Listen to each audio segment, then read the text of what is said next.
طاسة سخنة ضفت فيها قطعة زبدة صغيرة ومعلقة زيت، وأول ما بتسخن كويس بنزل بالكبدة مغسولة كويس ومتصفية.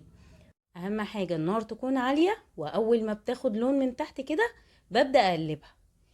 تاخد اللون الخطير ده كده هنزل عليها بقى بمعلقة توم صغيرة وملح وفلفل اسود، وهقلب، والريحة بقى هتفحفح وتبقى خطيرة. يا سلام.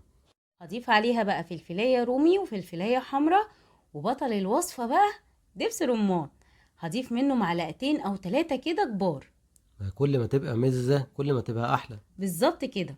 هغطي بقى وهدي النار لحد ما تستوي معايا. كده استوت وبقت حكاية. شايف شكلها ولونها تحفة ازاي؟ الله الله، انا عايز ادوق. مفيش الكلام ده. برضو؟ ايوه، مش قبل ما تتغزل فيها. يا ستي زي القمر، عايز ادوق بقى. تعالى بس نغرفها كده الاول، وعلشان بقى نكمل جمالها نديها كده شوية رمان على الوش. كمان رمان؟ ايوه، امال احنا بنهزر؟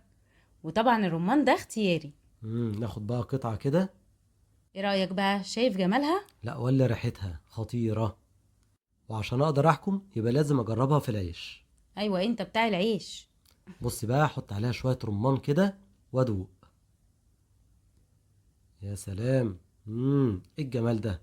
لا بجد طعمها جميل جدا.